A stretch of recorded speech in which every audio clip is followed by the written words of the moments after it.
What's poppin', y'all? Trippie Redd recently just went all out on the CEO of his record label, who's the head of Warner Music now, Atlantic Records, and that's like one of the top 3 labels. So first I'm going to play you guys the clip of Trippie Redd, and then we're going to get into if this is cap, promo, what other people think about it. So let me roll the clip. And just keep saying who my profile picture is.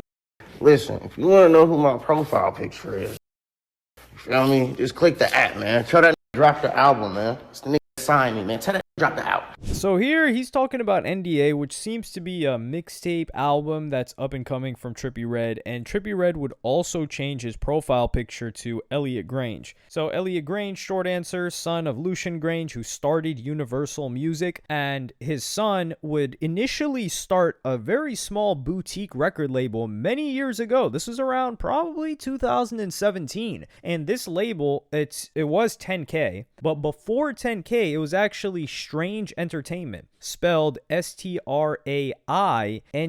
Entertainment. Initially, it was creating a lot of confusion when these guys started to blow up with Tech-9, who's Strange Music. He has his own independent label, really impressive independent operation. One of the most impressive artists, entrepreneurship type of duos, because he has like a business partner that kind of helps him with a lot of these things, and just all of music history, really. Like, what they've built is so phenomenal, so incredible, and that's just music aside. However, when Trippie Redd blows up and you see the imagery of a Trippie Redd and a 6ix9ine, and they're called Strange, and you see the imagery that Tech-9 had and that label had, you can kind of... I'm not saying that Trippie Redd was listening to Tech-9 and was like, oh, I'm trying to be like this guy, but there's confusion there. So this causes issues with business. And that's why I think they added the I into the Strange Entertainment, but then eventually they just canned it all together. I don't know if some legal stuff was happening behind the scenes. I'm almost certain some legal stuff was happening behind the scenes, but I can't confirm it because Tech-9 would even diss them in a track called No Reason, which is 8 years ago. And he says, copying me and the property. Poppy, you jammed up. With Aki's the cam bust, don't mock me, the brand's us. Strange Music, the game, shoot this right at the fakers. They came stupid with the claim, you can took for you change and name usage. And then he also says, stop, you ain't ready to brawl, you can hang. Lock you two dead in the jaw, you claim strange. It ain't K, the can city to jam with me. You damn sissy, eat up a oxy to stand stiffly in my pants with me. So eventually they would change to 10K projects, but it doesn't change the fact that Trippie Redd was probably like the first signee on there, other than this other guy who was from the Pacific Northwest. I forgot his name. I think it was like Roy something. Not Roy Woods. He was on OVO. But no, Reo Cragun. Yeah, Reocragun. That guy had some great songs when he first got on there, but he wasn't a rapper. He was maybe more of like a singer, R&B style. But Trippie Redd brought 6ix9ine into that label as well. So Trippie Redd and 6ix9ine were the hallmark of this record label for forever. And through that, Elliot Grange built up a roster. He started to sign more people, started to sign more rappers. They would eventually sign Ice Spice. In between that, they did a deal with Internet Money, which became very fruitful for the both of them. And they also had some pop hits too. Like the TikTok era, these guys were dominating. They had Ian Dior on there, and Ian Dior was streaming like crazy during the TikTok era. Also, they had this girl, Salem something. She had this song, Mad at Disney. I don't know what else she's done. I haven't looked at her catalog. And then they started to venture a little bit out of hip-hop. But Trippie Redd did a lot for this company, and the success of this company, with him bringing in 6ix9ine as well, and their beef and all of that. If I'm Trippie Redd, I'm feeling like, yo, I helped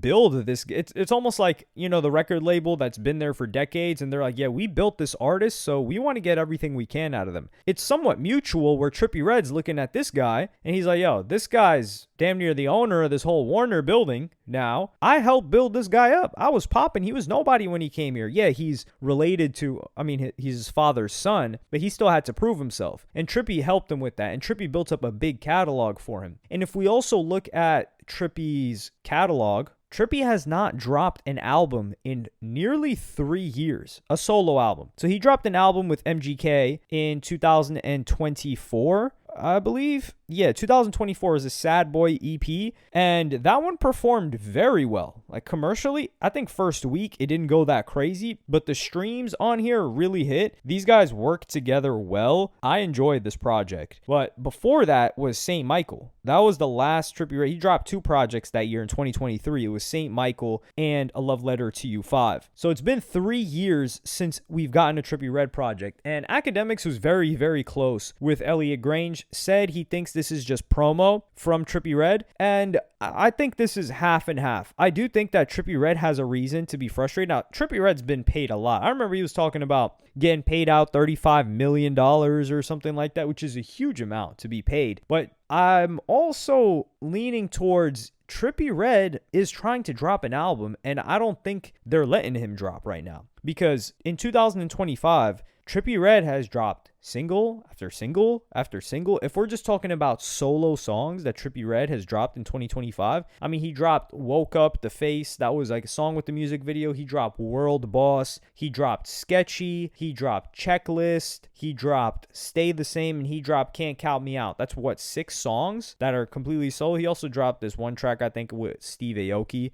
But he's been dropping music actively for the past year, and nothing has stuck as a hit. So perhaps Elliot Grange, who is now running a completely different operation, like 1400 is Trippie's label. That's kind of, I'm guessing, in partnership now with Atlantic Warner. So I don't think they're holding Trippie Redd back and blocking him from releasing an album, because once Elliot Grange got into the Warner, like Atlantic offices, he started firing everybody. So they cleaned house with a lot of staff. They dropped a lot of people from the record label. Academics had reported on this. So many people were getting dropped from Atlantic. I even think, I know Meek Mill had gotten dropped, or like they let him out of his deal. Who else was on there? It was Roddy Ricch. I think he was on there. I don't know if he's on there anymore. There was A Boogie. I don't know if A Boogie's on there anymore, but a lot of people were being let go except the people that generated the most income, largely because they're probably looking at the catalog and they're saying, hey, this catalog is making us a lot more money than the risk it would take to give this person an advance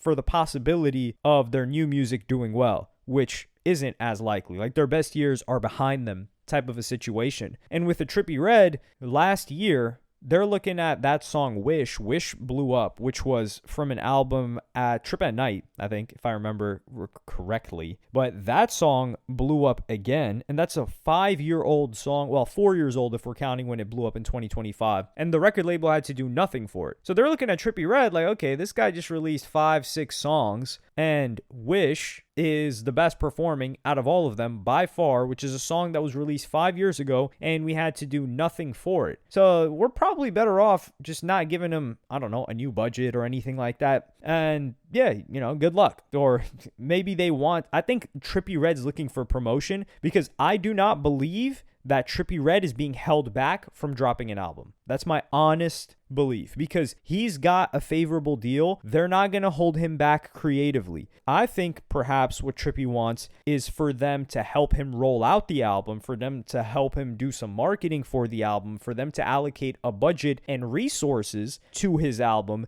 And that is where I think the contention is at, and where the arguments are happening, and why he's frustrated. Because from their perspective, like I said, they cleaned house. There are a lot less people in that building right now, and they're probably allocating the resources to a Don Toliver, who's killing it right now, as opposed to a Trippie Redd, and Trippie Redd probably wants a budget too. So they're probably telling Trippie Redd like, hey, you know, if you want to drop the album, just drop it. Like, go ahead. They probably don't care. But Trippie Redd knows if he just drops the album with no help from the label, it's not going to do well. So for them, my belief is for them to want to get behind a Trippie Redd album, it's going to take Trippie dropping a hit, having something that's going to have momentum already. And then they're like, okay, we can throw some gasoline on this lit flame already that you did all the work for, and you know, we can work together on it. And I think Trippie Redd doesn't just want to drop an album because, hey, who wants to drop an album that nobody's going to listen to, or that's going to do significantly worse than your last project? And it's been 3 years, so I think Trippie's really itching to drop. He's just in this position where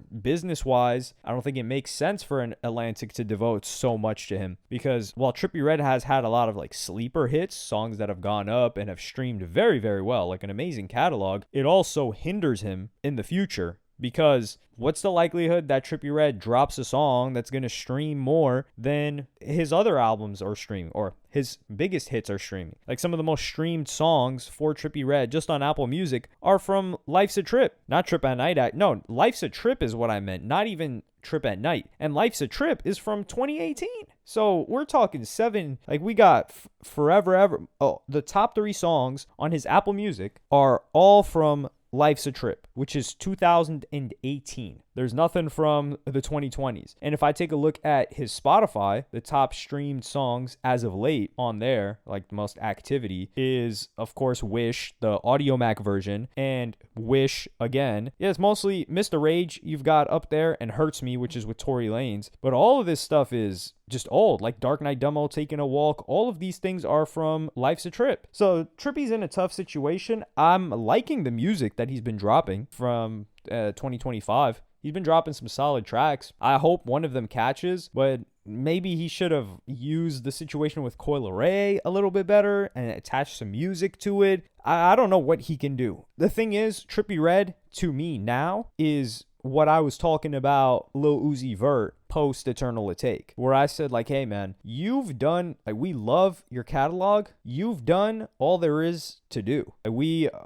I could go without another Trippie Redd song for the rest of my life and be content with everything that he's given us thus far. Now, I can't say that for a Don Toliver. I can't say that for a Sheck West. We haven't gotten enough Sheck West. I can't say that for a lot of artists, but for a Trippie Redd now, I'm content with saying that. But he is in a new landscape now than he was in the late 2010s and even early 2020s. So he's going to have to figure out a way to compete now and work with his label to get something out, or it's just going to fall on deaf ears, unfortunately. But let me know what y'all think in the comments. Do you think this is completely promo, or there's actually some frustrations coming from Trippie Redd's side? If it was completely promo, then I think it's even worse, because this is 2018 level promo, or 2020 level promo, where Uzi's talking about, yo, my label owner won't let me drop. Like, that promo is done. It's ran through, and people have to have crazy anticipation for what you're dropping for that to work now in such a fast-paced internet that we've got going on. But yeah, let me know what y'all think in the comments. Like, subscribe, and hit the notification bell if you enjoyed, and I'm gonna see y'all in the next one.